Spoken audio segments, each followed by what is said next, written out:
नमस्कार साथियों।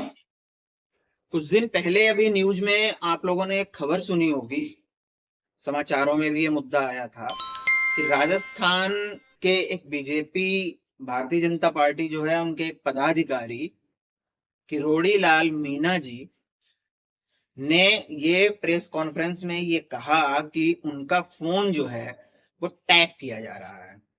टेप नहीं किया जा रहा है, टैप किया जा रहा है।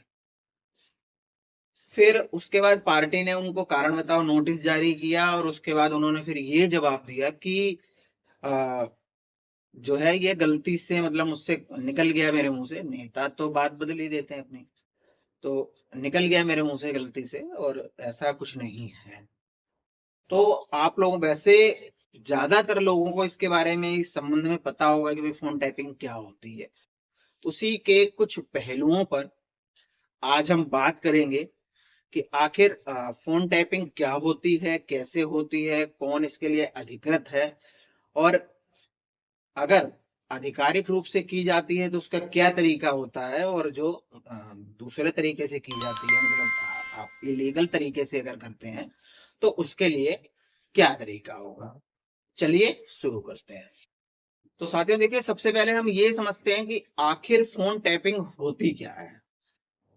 आप लोगों को, बहुत सारे लोगों को, जैसा मैंने अभी कहा था, पता भी होगा इसके बारे में कि फोन टैपिंग का मतलब होता है जब हम किसी की बातचीत को गुप्त तरीके से जो है सुनते हैं, यानी कि जो कम्युनिकेशन दो लोगों के बीच में हो रही है और उसको कोई तीसरा व्यक्ति अनाधिकृत रूप से उसको सुनता है, सुनने की कोशिश करता है, तो हम उसको कहते हैं कि फोन टैपिंग। अब फोन टैपिंग कैसे हो सकती है?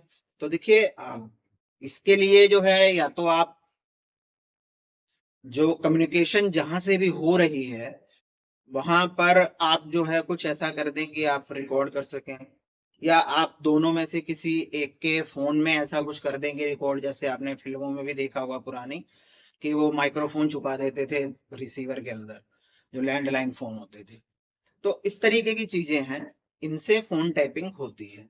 सबसे पहले हम इसके लीगल पहलू पे बात कर लेते हैं। तो इसके लिए देखिए एक नियम बनाया गया है, क्योंकि संविधान का अनुच्छेद 21 हमें निजता का अधिकार भी देता है। यानी कि मैं अगर आपसे कोई बात कह रहा हूं तो सिर्फ उसको आप ही सुने, आप तक ही वो बात पहुंचे। गुप्त तरीके से या किसी भी अवैध तरीके से उस चीज को, उस बात को कोई दूसरा सुन ना सके, रिकॉर्ड ना कर सके, वीडियो ना बना ले, इस तरीके की चीजें। तो अब यहां पर क्या होता है कि ये बात तो ठीक है, जैसा हमने सब पहले भी आपको कई वीडियोस में हम बता चुके हैं। संविधान ये तो कहता है कि आपको ये मौलिक अधिकार है, ये भी मौलिक अधिकार है, ये भी जरूरी है, ये भी जरूरी है, लेकिन सबसे ज्यादा जरूरी है राष्ट्र, सबसे ज्यादा जरूरी है हमारा देश। जब ये बात आ जाती है तो कहीं ना कहीं पर संविधान जो है वो कुछ अधिकार देता है संवैधानिक संस्थाओं को, या जो कार्यकारी संस्थाएं हैं उनको, ताकि वो जो है आपकी बातचीत को रिकॉर्ड कर सके या आपकी बातचीत सुन सके कि आखिर बात क्या हो रही है। तो जैसे अब इसका लीगल जो तरीका होता है, लीगल तरीका तो इसका ये है कि एक तो ये राज्य स्तर पर राज्य सरकार करवा सकती है, केंद्र स्तर पर केंद्र सरकार करवा सकती है। जो केंद्रीय जांच एजेंसियां हैं वो किसी का फोन टैप कर सकती हैं, या राज्य स्तर पर जो जांच एजेंसियां हैं वो फोन टैप कर सकती हैं। उसके लिए एक लेवल बनाया हुआ है कि इस लेवल के, कम से कम इस लेवल के अधिकारी का जो है आपके पास स्वीकृति होनी चाहिए। उसके लिए स्पष्ट दिशा निर्देश हैं कि आप कैसे कैसे करेंगे, और एक बार में जो है वो 60 दिन से ज्यादा की अनुमति नहीं मिलती है फोन टैप करने की, मतलब मैक्सिमम अनुमति होती है 60 दिन की। तो ये तरीका होता है लीगल। या फिर जो हमारे जैसे भाई आतंकवादी खतरे हैं, बहुत सारे सुरक्षा कारण हैं, हमारी खुफिया एजेंसियां हैं, और काफी सारी चीजें हैं, तो इन ये चीजें जो हैं आपका फोन ये लोग टैप कर सकते हैं, क्योंकि ये सारी चीजें राष्ट्रीय सुरक्षा से जुड़ी हुई हैं, और जब बात राष्ट्र की आ जाती है तो सबसे सर्वोपरि वही होता है। लेकिन अगर एक सामान्य रूप से बात करें, यदि मैंने आपको फोन किया और आप मेरा फोन टैप कर लेते हैं, यानी कि आप मेरी बातचीत रिकॉर्ड कर लेते हैं। तो आप ये तो कह सकते हैं कि कल जब ये मुझसे पूछेगा इसके बारे में तो मैं इसे बताऊंगा, या अपने राज मेरे सामने खोल रहा है मैं अभी रिकॉर्ड कर लूंगा और बाद में इसको मैं ब्लैकमेल करूंगा। लेकिन इसके लिए आपके ऊपर एफआईआर हो सकती है, आपके खिलाफ मुकदमा दर्ज हो सकता है कि आपने बिना किसी दूसरे व्यक्ति की अनुमति के उसकी बातचीत को कैसे रिकॉर्ड किया। तो ये इलीगल तरीका होता है। व्हाट्सएप कॉलिंग का आजकल फैशन बहुत है, लोग खूब व्हाट्सएप कॉलिंग करते हैं। उसका एक बेनिफिट जो है वो ये भी है, डायरेक्टली अगर दो व्यक्ति व्हाट्सएप कॉल पे बात कर रहे हैं तो आप उनकी बातचीत को रिकॉर्ड नहीं कर सकते हैं। थर्ड पार्टी ऐप से करिए, दूसरा फोन लगा के करिए, वो बहुत सारे तरीके हैं, वो तो एक अलग चीज है उसको रिकॉर्ड करने का।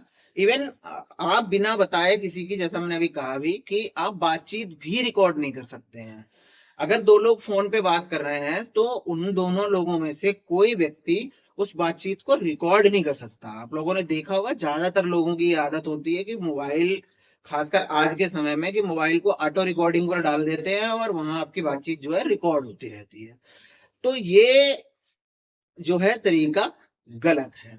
सिर्फ सुरक्षा एजेंसियां या किसी ऐसे मुद्दे पर जो राष्ट्र से जुड़ा हुआ हो, तभी हमारी सरकार, हमारा कानून इस चीज की अनुमति देती है या देता है कि आप किसी का फोन टैप कर सकें, यानी कि उसकी बातचीत को गुप्त तरीके से सुन सकें या रिकॉर्ड कर सकें। अब इसको लेकर के लेकिन जो है बहुत सारे कंट्रोवर्सी बार बार होती रही है, सुप्रीम कोर्ट को भी इसमें दखल देना पड़ा है और कई बार ऐसा हुआ है, कई बार देश की राजनीति में भूचाल भी आया है इसको लेकर के। नीरा राडिया का केस आप लोगों को याद होगा, जो एक बहुत प्रसिद्ध लोबिस्ट थी, और उनको जो है उनका टेप जो है रिकॉर्ड कर करके जो है सुना दिया गया था। उसके अलावा और भी काफी बार ऐसा हुआ है कि जब मुलायम सिंह जी मुख्यमंत्री थे तो उनके ऊपर ये आरोप लगा था कि उन्होंने अपने जो विपक्षी लोग हैं और जो नेता हैं और जो लोग हैं उनका फोन उन्होंने टैप कराना शुरू कर दिया था।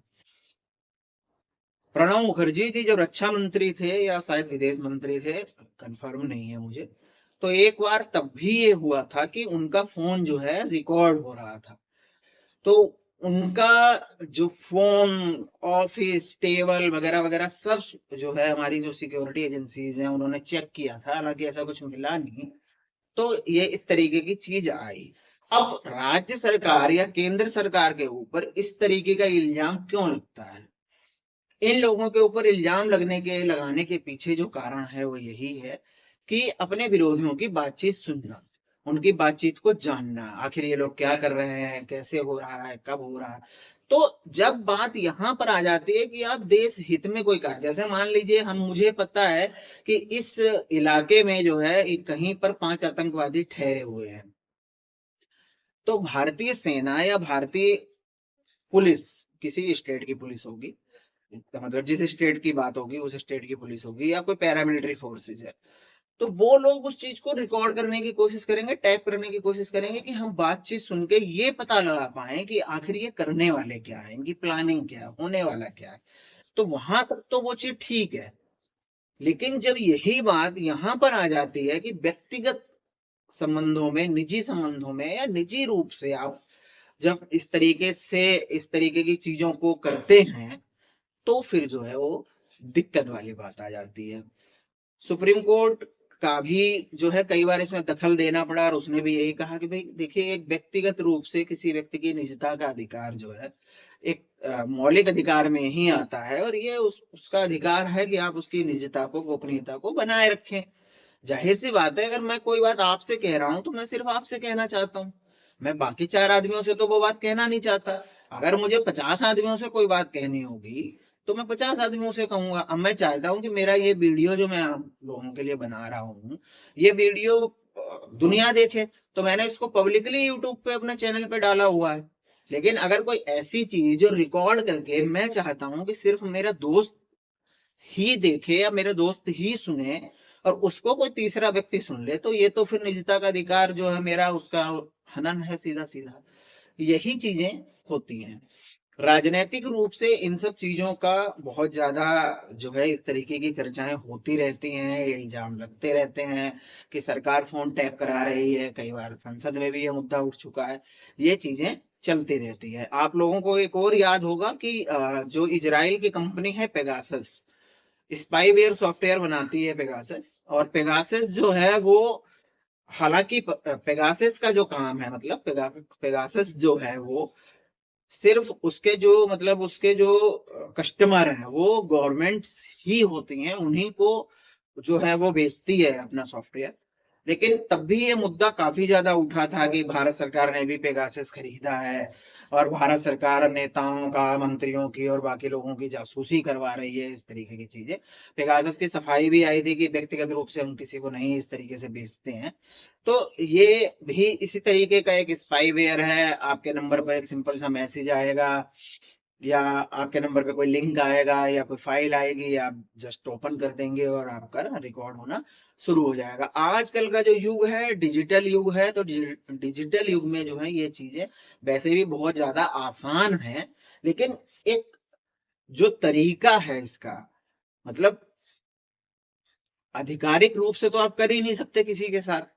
जब कहीं कोई बात आ जाती है जान माल की सुरक्षा की, राष्ट्र हित की, राष्ट्रीय सुरक्षा की मुद्दे की बात आ जाती है, तो जो है हम इस तरीके की चीजें करते हैं। जैसे कि हमारी जो भी राष्ट्रीय एजेंसियां हैं या राज्य स्तरीय एजेंसियां हैं, रॉ हो गई आपकी खुफिया, आईबी हो गई, आपका एनआईए हो गया, एनसीबी हो गया, दिल्ली पुलिस हो गई, और स्टेट पुलिस हो गई, सीआईडी हो गई, या आपका क्राइम ब्रांच हो गई किसी स्टेट की, मतलब इस तरीके की जो भी, या मिलिट्री इंटेलिजेंस हो गया, मिलिट्री हो गई, मिलिट्री मतलब यहाँ पे तीनों सेनाओं की बात कर रहा हूँ। तो इस तरीके की चीजें जो होती हैं तो वो लोग फिर करते हैं, और उनको करना भी चाहिए, जाहिर सी बात है, क्योंकि वो किसी की जान माल की सुरक्षा से जुड़ा हुआ मुद्दा है। लेकिन व्यक्तिगत रूप से इसका इस्तेमाल नहीं होना चाहिए। तो उम्मीद करता हूँ कि ये वीडियो आपको पसंद आया होगा, समझ आया होगा, और ये भी उम्मीद करता हूँ कि आप लोग जो है इस तरीके की जो है कोई हरकत नहीं करेंगे, ताकि आप लोग किसी कानूनी पचड़े में पड़े। मिलते हैं नए अध्याय के साथ। धन्यवाद।